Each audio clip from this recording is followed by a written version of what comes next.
நான் உங்கள் வழக்கறிஞர் தீரன் திருமுருகன்.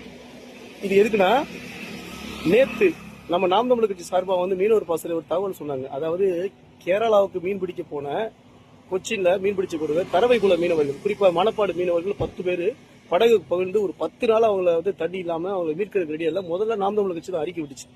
உடனே இரவு ஆர்ப்பாட்டத்தை பண்ணணும்னு தூத்துக்குடிக்கு நம்ம கட்சி சொல்லியிருந்தாங்க. இருந்தாலும் இரவோடு ஒரு குழுவோட நினைச்சு கொச்சினுக்கு நாங்கள் வந்துட்டோம். கொச்சின் வந்து இங்க இருக்கக்கூடிய எல்லா ஹையர் ஆபீசரை பார்த்துட்டு அவங்கள மீட் பண்ணணும்னு சொல்லி மனு கொடுத்தோம். நைட்டே டெலகிராம் இமெயில் எல்லாருக்கும் அனுப்பிச்சிட்டோம். அதுக்கப்புறம் கொச்சின்ல வழக்கு போடலாமா, எர்ணாகுளம் நீதிமன்றத்தில் வழக்கு போடலாமா, இல்ல மதுரை ஹைகோர்ட்ல வழக்கு போடலாமான்னு நாங்க ரெடி பண்ணும்போது இப்போ வந்து உடனே அவங்க மீட்டு இப்போ வந்து அவங்களை கொண்டு வரதா தகவல் வந்தது. உடனே நாங்க இப்ப என்ன பண்றோம், அந்த வழக்கை இப்ப வித்ரா பண்ணிட்டு இரவோடு மறுபடியும் தமிழ்நாடு கிளம்புறோம். இதற்காக உழைத்த பாடுபட்ட நாம் தமிழர் கட்சி மற்றும் இதற்காக இருந்த அரசு இந்திய கப்பல் படைக்கும் கேரளா அரசுக்கும் மிக்க நன்றி.